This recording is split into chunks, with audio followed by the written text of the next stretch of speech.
So today I'm going to talk about something called investment in loss. This is a crucial ingredient on the recipe to success.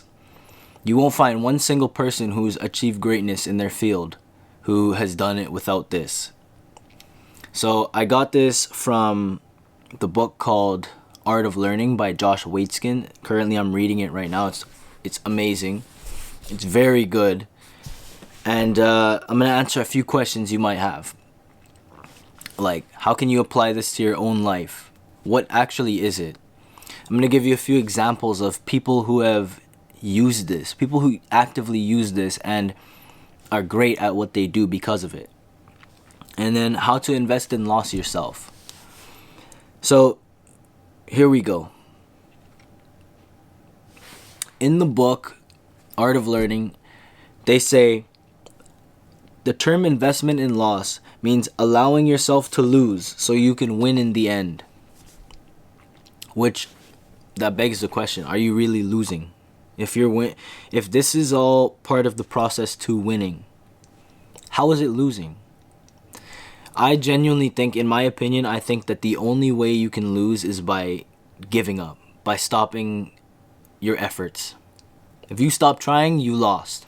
As long as you're still pushing, you're right there. You're right there in the pocket. You're winning. Now look, in the book he talks about his journey of Tai Chi after he got a bit older, and so this is about halfway through the book. And he starts talking about how in order to get better, to really improve, he had to kind of free himself from being afraid to lose. He had to kind of be willing to lose in order to win in the end, aka get better. Meaning that there's times where things would happen where it's like, no, but I want to do this, or his body, it feels like reacting in a certain way. And he has to go against it. And it makes him lose in the beginning. That's how it goes for everything. You're not great. You're not going to be great. And he talks about how there's one student who's like been training for 8 years and karate black belt, and then he's a Tai Chi guy. He's been training for 8 years. And he beats up everyone in the class. And so as he starts to get better at it, this Josh Waitzkin guy, the author, the coach pairs him up with the 8-year student. They call him Evan in the book. And Evan beats him up all the time. Every day, Evan's leaving the guy bruised, paws, and just beating him up. And he talks about how important that whole saga was for him. Like, him getting beat up was so important, like a necessary step to his growth, because as he continued to learn and absorb and be humble and just, again, invest in the loss, learn how to lose so that you can win. Eventually, he surpassed Evan, and then he started beating Evan, and then Evan started to avoid him. And in my opinion, Evan is a classic example of someone who does not invest in that loss. He's like a hardo, like a hardhead. Like, he's so committed to the win that he doesn't want to take a step back and try to learn, try to figure it out, like try to look at his own weaknesses. I really relate this to my jiu-jitsu journey, because when I first started, there was a whole thing about flow rolling and not going too hard, especially because I trained a lot, right? I still do. And there was a big emphasis on that. And not just because you train so much, don't want to be too hard on your body. But it's because when you're in the heat of the moment and someone's going after your neck, someone's going after your arm, someone's putting pressure on you, your brain is just like oh my God, what do I do? What do I do? And a lot of times when you're in that mode, everything you learn just goes away. You forget. In the heat of the moment, you forget. And it comes down to sometimes taking away that heat of the moment. Because what's the heat? The heat is, I'm about to lose. I'm about to get submitted, right? I know I'm not going to die. But I'm about to lose. I'm about to get submitted. And that heat sometimes holds you back from your brain being able to think straight in the moment. So once I kind of took my ego out of it and I stopped really caring about necessarily losing. It sounds backwards. Trust me, I'm competitive, but this is how competitive you have to be. Some people are competitive, but some people are so competitive that they're willing to lose to win. There's different levels. You can be competitive, you want to win, yeah, sure. If you're not willing to lose to win, you're not as competitive as you thought you were. Because that is ultimately how you win. Anybody who's been great at anything has lost a lot. They bring up a stat from Michael Jordan's career where he's hit the most game-winning shots, right? And then they mentioned that he's also missed the most game-winning shots. So, think about that. What does that mean? He's taking the chance. He's investing in the loss. He's invested in loss.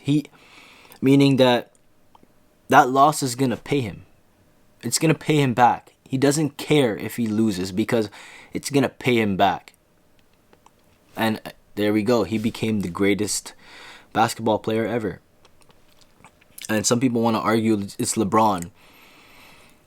There is multiple interviews of LeBron talking about his process, how he became great. And one I like a lot is when he says, yeah, people don't understand how much sacrifice comes with being great at your craft. He talks about how he would come home, or he would wake up, go train, whatever. I may be butchering this, but basically this is what he's doing. Go to work, go train, come back, watch film, and then he would be tired, so he'd have to sleep. And he wouldn't have that much time for his kids, his family, his wife. And he said that's what it takes. You have to be willing to give up. There's no free lunch in this world. People get where they are because of what they've worked for and how much they've given up. You think about Khabib Nurmagomedov. He gave up his entire life to become a martial artist, to become the greatest.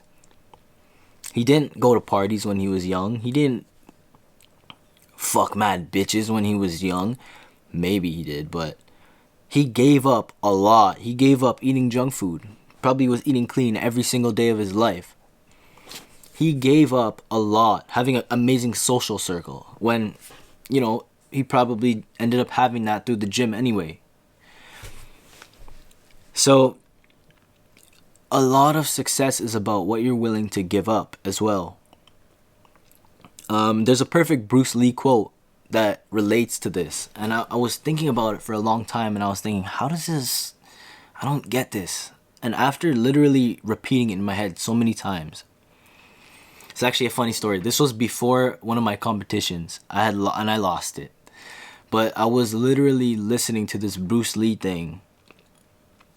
I forgot what movie it was, but it's where he says, you have to learn to lose. Quote, he says, you have to free your ambitious mind and learn the art of dying. So what does he mean by that? When he's talking about in the context of a street fight or something. Learning the art of dying, the way I take it, is, in that context, he's willing to die. And in that willingness, the likelihood goes down. In being so free about the situation, so... How can I explain? Just so free. He's not every punch, fuck, this could kill me, this could knock me out. Oh my God. He's like, bump, bump. whatever. He's free.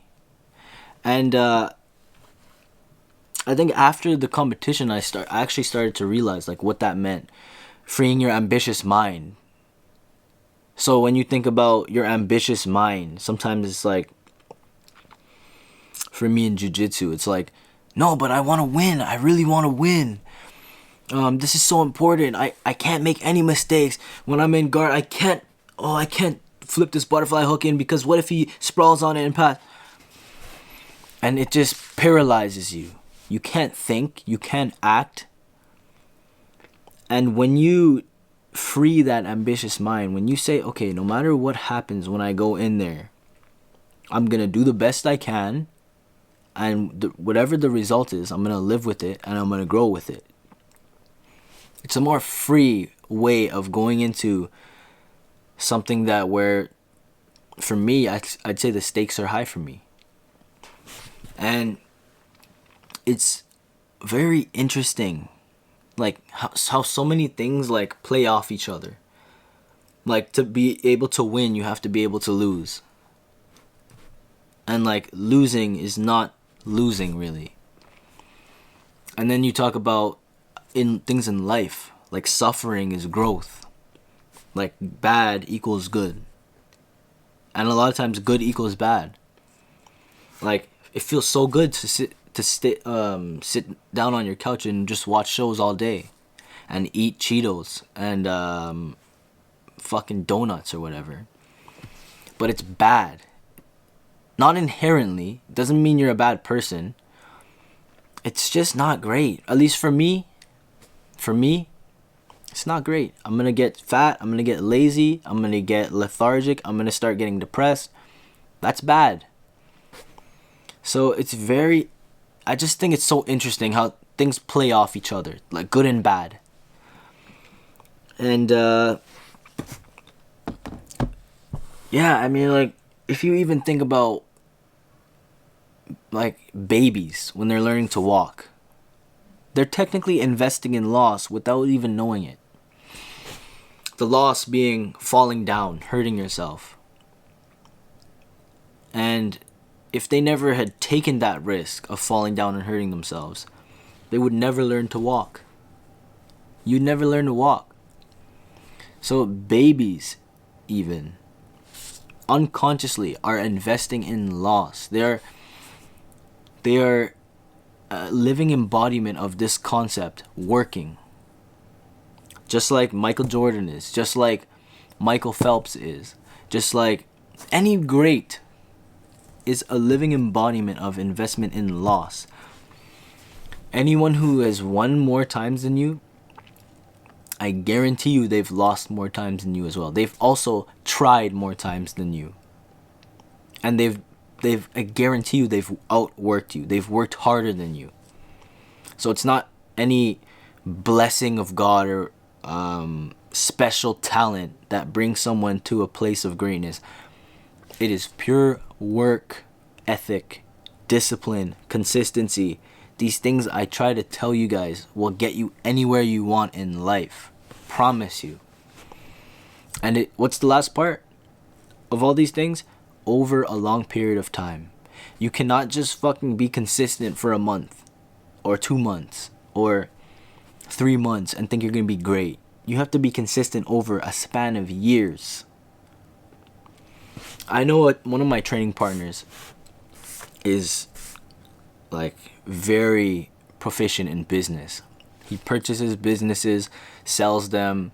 He's been doing it for almost 30 years. And there's no situation. He said there's no situation where someone says something and I go, I don't know. Like, he knows what questions they're going to ask, what they want to hear, what answers he needs to give to elicit this, whatever. And that's because that thing he's doing, like buying and selling businesses, he's been doing that from, again, like 30 years ago when he was like 18 years old. He started. So, again, there's no secret how he became that great at what he does. He just chose something, stuck with it for the long haul, and just continued to improve, learn, stick with it, stay focused, consistent, everyday work. anybody who's telling you, no, like, what you have to do is control your dopamine. And no, what you have to do is understand work cycles. And, oh, time blocking. Fuck all that. You don't have to do that shit. And, like, you kind of do. But that's not how you become success. You can time block all you want. If you can't be consistent with your work, nothing will come to you. Nothing will come to you. I see all these people online spreading these things and all these quotes like things will come to you. Guys, this is why you're still sitting on your couch consuming bullshit and you haven't actually done anything. Because you're being misled by all these people who they actually don't give a fuck about you improving. All they care about is that you read their post, you associated it with a good feeling. So, oh, I'm going to come back, I'm going to follow. Fuck that. You guys, that's pussy. And look, I'm probably going to get whatever demonetized or something, but again, that shows I'm doing this for you. Whoever's watching, whoever can take something from this, I'm doing this for you. Why? Because I've been there and I've gotten out of it myself, and I'm trying to show you that you can. Okay. I have this all written down on paper, sorry. So, not everything I'm saying, just this, right? The agenda. So, how can you apply it to your life? It's the last thing I'm going to say before this gets too long. It's already too long for a lot of you people's attention span. But if you're here, respect to you. How can you apply this to your life? Don't be afraid. There's a lot of other things that it takes to not be afraid and to quell that fear that you have of failing. But in short, if there's something you want to do, but you're a bit afraid. For me, a lot of times I'm afraid to compete. I really, like, it scares me a bit. And that's why I'm going to go compete. February 8th, I'm going to go compete. Same shit. Let's go. No pussy stuff over here. So, don't be afraid to fail. Ever. When you're talking to a girl, even. When you're asking somebody to sponsor you. When you're reaching out, trying to start a business. When you're trying to make a new friend. And you got to bust that. Oh, so what are you doing later? You trying to chill or what? Never be afraid to fail. Never be afraid to fail at something. Because, again, let's go with my vocabulary now. It's not a fail. It's not a fail. It's a learning opportunity at least. And at most, you're checking the boxes on the recipe to success. Failure is there. It's one of them. So if you can't deal with failing, you can't deal with success. That's the truth. So, moral of the video, the story, is invest in loss. Don't look at loss like it's a real loss. It's not. It's a win. Here's what I'll say. It's only a win if you take it the right way. I got hiccups. Don't be afraid to break it down, to look into it, why you failed, and become better. And it's always a possibility with failure. Failure is not this, it's not a one-way street. It's bad and it's good. So take both of those things and just do whatever you can with it. Just make something of it. And that's it. Do not be afraid to invest in loss. It's not really a loss if you learn from it.